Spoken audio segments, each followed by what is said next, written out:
What if I told you right now, somewhere in the world, a billionaire is taking out a loan? It could be Elon Musk. It could be Jeff Bezos. It could be Mark Zuckerberg. Not because they need the money, not because they are struggling, but because borrowing is smarter than earning, at least when you know the rules. For most people, debt feels like a trap, a credit card bill that never seems to shrink, a loan that keeps you up at night, something to escape from, not run toward. And for most people, that instinct makes sense, because most people are using debt the wrong way. But the wealthy see debt completely differently. And today, that difference gets explained from start to finish. The strategy is called buy, borrow, die. By the end of this video, you will understand exactly how the wealthy use it to build fortunes that grow for generations, pay almost nothing in taxes, and pass everything they own to their children without the government ever collecting what it was owed. But before getting into how the wealthy use debt, I want to show you something first. Look at how the average person takes out a loan and exactly where it all starts to go wrong. Meet John. He earns a solid salary and handles his money the way most people do. When he needs something he cannot immediately afford, a car, a home, a renovation, he goes to the bank and takes out a loan. And here is how that loan works for John. The bank looks at his paycheck. They calculate how much he earns every month. And based on that number, they decide how much they are willing to lend him. The loan is backed by his income, which means every single month, without fail, John has to make a payment. A chunk of what he borrowed plus interest, straight back to the bank. But here is what makes this even harder than it looks. John does not pay that loan back with fresh money. He pays it back with what is left after taxes. So every month, his paycheck arrives, the government takes its share first, and then whatever survives goes toward his bills, his living expenses, and his loan payments. John is essentially paying taxes and interest at the exact same time, every single month, for years. And what does John actually own at the end of all this? A car that loses value the moment he drives it off the lot. A house that ties up all his cash. Things that cost him money rather than make him money. Now, here's the part that most people never stop to think about. If John loses his job tomorrow, everything collapses. The loan payments stop, the bank panics, and they come for whatever they can get back. This is why the bank charges John high interest rates and gives him almost no flexibility, because John's ability to repay depends entirely on one thing, his job. And a job can disappear overnight. So from the very beginning, John's relationship with debt is fragile. His debt is large, his assets are small, and his income is the only thread holding the entire thing together. The truth is, John does not really own anything. He's simply renting it all from the bank until the final payment clears. This is the trap, and almost everyone is living inside it, and there's a good chance you are too. But here's the question that changes everything. What if the bank was not lending against your paycheck at all, but against something far more powerful? That is exactly what David figured out, and it changed everything for him. Now meet David. Same age as John, same city, same starting salary. But David made one decision early on that changed the entire trajectory of his financial life. He stopped borrowing against his income and started borrowing against assets he owned. And that one shift changed everything. Here is the key thing to understand. When John walks into a bank asking for a loan, the bank asks one question: how much do you earn? Because John has nothing else to offer. His income is all he has, and income is fragile. It can disappear with one phone call, one layoff, one health scare. But when David walks into a bank, the conversation is completely different. David does not say, "I need money." David says, "I already own something valuable and I want temporary access to some cash." And that changes the entire relationship with the bank. Instead of looking at David's paycheck, the bank looks at what David owns, his assets. And assets are a completely different story. A well-located property does not get fired. A diversified portfolio does not call in sick. These things have real tangible value that the bank can see, measure, and trust. So the bank gives David lower interest rates, more flexible terms, and a much larger borrowing capacity than it would ever give John. Think of it this way. Imagine two people walk into a pawn shop. The first person says, "Trust me, I have a good job, I will pay you back." The second person puts a solid gold watch on the counter. Who gets the better deal? Every single time, it is the person with something real to show. That is exactly how banks think about David versus John. And here is the part that makes this truly powerful. If David were to sell that asset, the government would be waiting. Whatever profit he made on the sale, they would take their cut. Could be 15%, could be 20%, gone. But David does not sell. Instead, he borrows against it. And the money that lands in his bank account is not considered income. It is debt. And because it is debt, the government cannot touch it. No income tax, no capital gains tax, nothing. David just pulled cash out of his asset without selling it and without giving a single dollar to the government. This is not just theory. Elon Musk did not sell a single Tesla share to buy Twitter. He borrowed against them instead. Jeff Bezos has quietly done the same thing his entire career. Now you know why billionaires pay less in taxes than you do. This is the right side of debt. But knowing that borrowed money is tax-free is only the beginning. What David does next is where this gets truly extraordinary. So let us get into exactly how this works. Once you see the numbers, it will all click into place.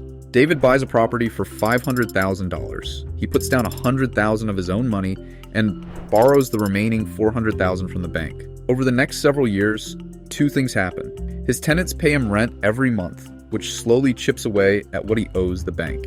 And the property itself grows in value. The neighborhood improves, demand goes up, and one day David checks the numbers, and that property is now worth $700,000. Now here is where John and David make completely different decisions.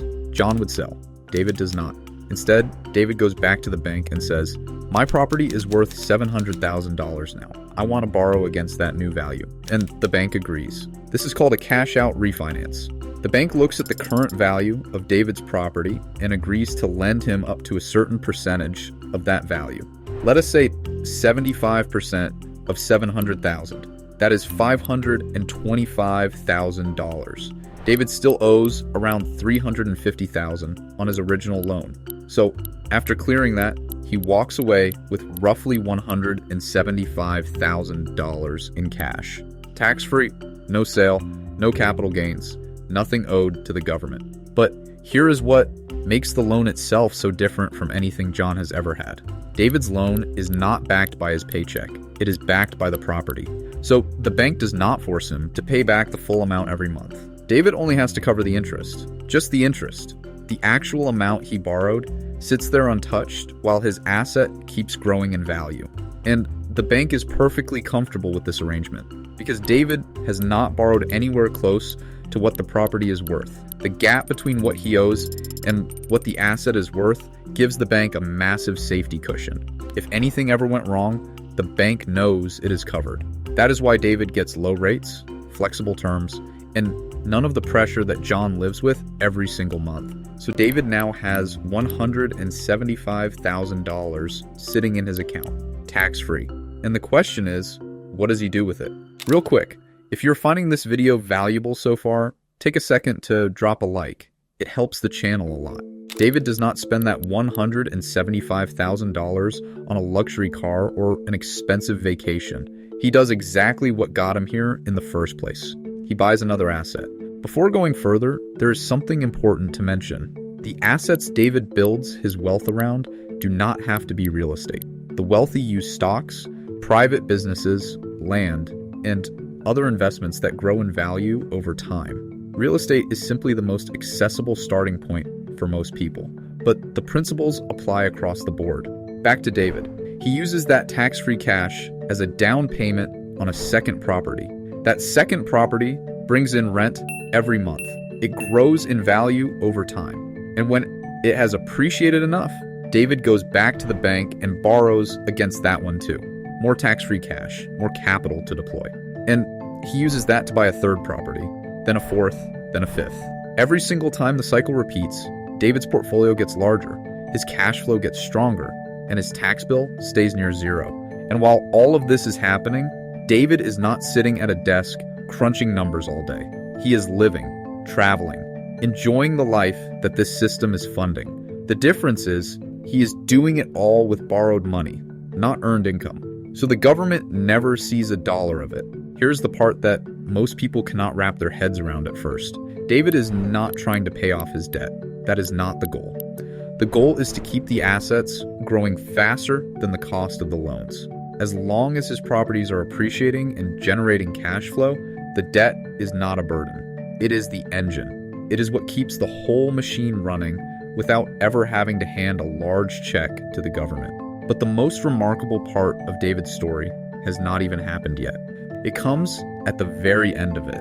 David lived his entire life without selling a single asset. Every property he ever bought, he kept. Every time he needed cash, he borrowed. And every time a loan matured, he refinanced. The assets kept growing. The cycle kept turning. And the tax bill never came. And then one day, David dies. Now, most people assume this is where the government finally gets its cut. Decades of growth, decades of gains. Surely the tax bill arrives now.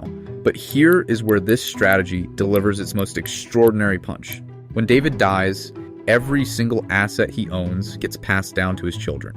And at the moment of transfer, something remarkable happens inside the tax code. The government essentially hits a reset button on the value of every asset. Whatever those properties are worth on the day David dies, that becomes the new official starting price in the eyes of the tax system.